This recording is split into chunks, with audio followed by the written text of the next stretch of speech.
James Garner once dominated American television, only to disappear almost without explanation.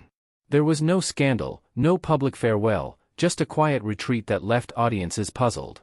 While the public saw him as Hollywood's nicest man, behind the scenes, Garner was quietly challenging the system that had made him famous, willing to sacrifice his career to protect his right not to be controlled. His disappearance was never an accident, it was a choice that came at a steep personal cost. Few knew that the man who seemed effortlessly calm had endured a childhood marked by trauma. His mother died when he was 5, leaving a void no one could fill. His father was powerless, and his stepmother's brutal beatings sent him to the hospital more than once. That early life didn't produce a rebel, it produced someone who learned to survive in silence, a quiet endurance that would define both his presence on screen and the private walls he built around himself.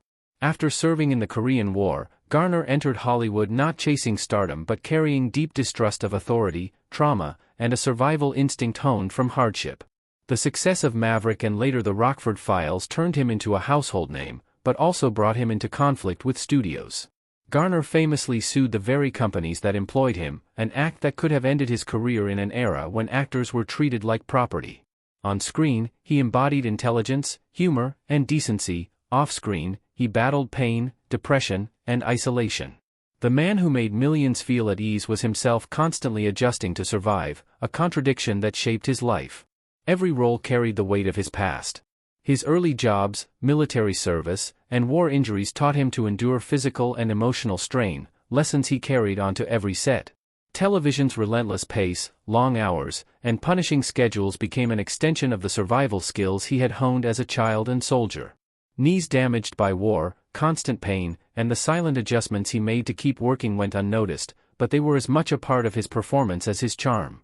Garner learned to move through schedules, lines, and cameras with the same quiet resilience he had used to navigate his youth. Even when he achieved fame, he resisted the pressures of Hollywood, pushing back on contracts, negotiating syndication profits, and eventually founding Cherokee Productions. These weren't public victories, they were measured, private acts of control over a system designed to use him. In later years, his body slowed, surgeries became necessary, and work schedules had to be balanced with physical limits. Yet he remained consistent, disciplined, and present, maintaining his rhythm on and off the set.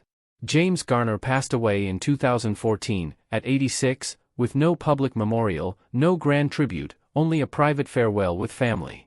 His life was not defined by a final scene but by the enduring habit of showing up, working with dedication, and leaving on his own terms. It was this quiet mastery of rhythm, endurance, and self-determination that made him unforgettable, both on screen and off.